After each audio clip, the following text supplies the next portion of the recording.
Total shutdown in Enugu as residents observe #FreeNamdi protest. Good day, my dear listeners. Thanks for joining. I bring to you the fresh details coming to your listening. Yes, as Enugu shut down as residents observe Nnamdi protest.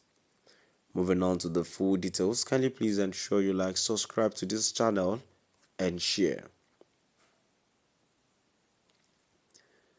Economic and social activities were completely paralyzed across Enugu State on Monday, as residents observed a total lockdown in solidarity with the Nnamdi protest. The lockdown, declared by the Ohanaeze Youth Council (OYC), was aimed at demanding the immediate release of the detained leader of the indigenous people of Biafra (IPOB), Mazi Nnamdi Kanu.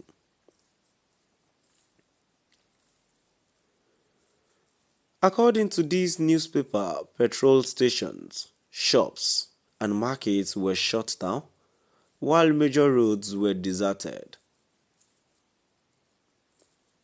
Only a few private vehicles and commercial tricycles were seen in operation.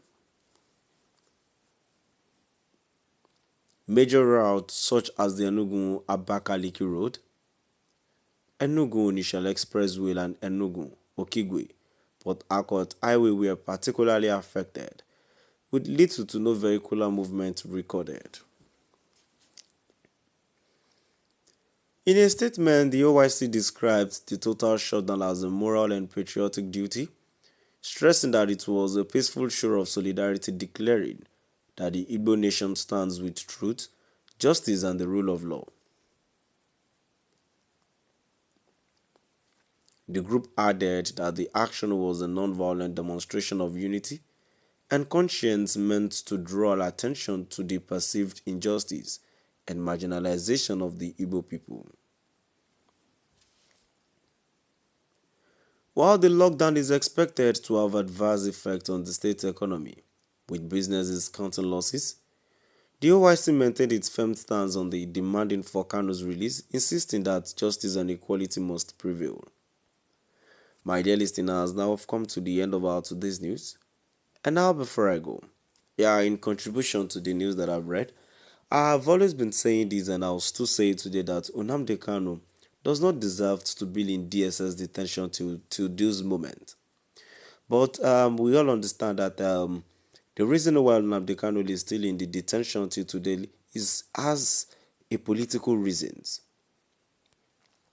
But personally, when you ask me, I will tell you that there is more to it, and the more to it means that it has a political political reasons.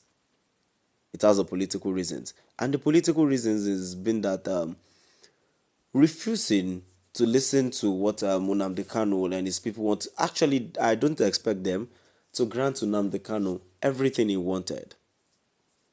But at the same time, it still remains that there are other ways you can solve issues. There are other ways you can solve issues. A round table, having governors, Southeast leaders to come around and have a normal discussion. But at the same time, I want to say that the Southeast leaders are the ones fueling Nnamdi Kanu detention. Because with the way things are going, I've seen their destiny as what's it called? As an exchange for their own success, bid. Imagine when people from different distance, I mean the governors, are doing their own thing. I'm surprised at what Soludo does recently, claiming that the protest that we're supposed to hold on the 20th is a failed one. Where is that coming from? Someone of your dissent, a fellow brother is been in detention for the past 4 years now, and yet see the way things is going. But to me, I think um, I think there is more to it, and this thing should be solved on time before it arises to nothing. In fact, we heard that the protest it has turned to violence. Where are we going in this country? Where are we going? To me, all is well, all is well. But at the same time, I would just indulge that the federal government should release Nnamdi Kanu and not hold him. He's not a criminal. At least what he's fighting for has point.